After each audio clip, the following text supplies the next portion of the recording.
जय हिंद, जय हिंद की सेना। आज मैं सर्वप्रथम 22 अप्रैल को पहलगांव में दुर्दांत आतंकियों के द्वारा हमारे देश के मासूम नागरिकों को धर्म पूछ करके बेरहमी से मार डाला गया। इससे पूरा देश मर्माहत है और पूरे राष्ट्र का खून खौल रहा है। मुझे भी अत्यंत पीड़ा महसूस हो रही है। उन पहलगांव पीड़ितों को मेरी भावभीनी श्रद्धांजलि एवं नमन। ये पहलगांव की घटना अत्यंत ही क्रूर घटना है। ये मानवता के विरुद्ध है। ये राष्ट्र की एकता, सामाजिक समरसता और देश की आंतरिक सुरक्षा के लिए गंभीर चेतावनी है। इससे पूरे देश का खून खौल रहा है और बिल्कुल गुस्से में है। इसकी जवाबी कार्रवाई के रूप में केंद्र सरकार ने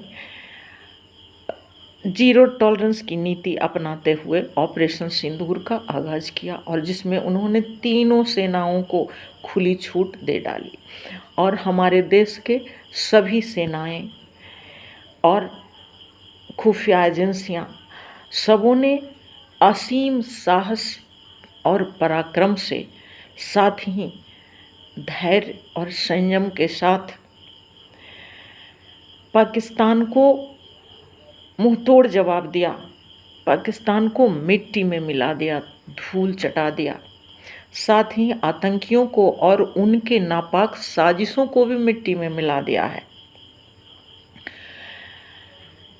ये हमारी सेनाओं का शौर्य और पराक्रम तो असीम है, जिन्हें आज देश का हर नागरिक जो प्रत्यक्ष रूप से इस ऑपरेशन सिंदूर में शामिल नहीं थे, वो तिरंगा यात्रा के द्वारा सेनाओं को, उनके शौर्य को, उनके पराक्रम को सैल्यूट कर रहे हैं।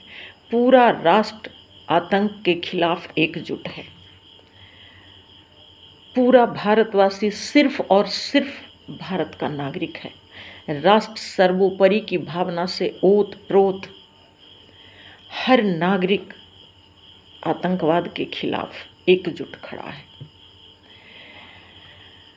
मुझे अभी ऑपरेशन सिंदूर के परिप्रेक्ष्य में राष्ट्रकवि रामधारी सिंह दिनकर जी की ओजस्वी पंक्तियां याद आ रही है, जो भगवान श्री कृष्ण के मुख से दुर्योधन को चेतावनी के रूप में कहलवाया गया है।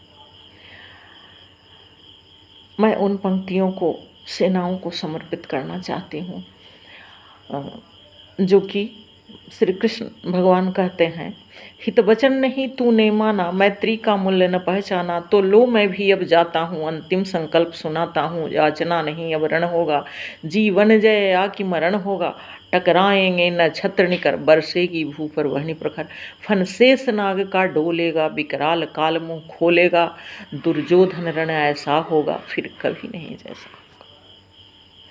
और सेम बिल्कुल हमारी सेनाओं ने, हमारे राष्ट्र ने, हमारी सरकार की प्रतिबद्धता ने पाकिस्तान के साथ यही किया। हमें गर्व है अपनी सेना पे, अपने राष्ट्र पे, अपने राष्ट्र के सशक्त और सुदृढ़ नेतृत्व पे। और मैं भी अपनी सरकार, अपनी सभी सेना, हमारी आर्मी, हमारी नेवी, हमारा एयरफोर्स, हमारी सारी सैन्य व्यवस्था, सारी सशस्त्र सेना बल और उसमें इन्वॉल्व सारी सैन्य व्यवस्था को मैं भी सैल्यूट और नमन करती हूँ, जिसने विश्व के कोने कोने तक ये आवाज़ पहुँचाई कि भारत नया भारत है, जीरो टॉलरेंस की नीति पर चलने वाला, और इसके लिए राष्ट्र सर्वप्रथम है। हम एकजुट हैं, हम सिर्फ भारत के नागरिक हैं। और मैं भी इन्हीं शब्दों के साथ भारत के प्रति, अपने देश के प्रति, जो राष्ट्र सर्वोपरि की भावना से ओतप्रोत और अपनी प्रतिबद्धता को व्यक्त करती हूँ। इसी के साथ जय हिंद, जय भारत की सेना, वंदे मातरम।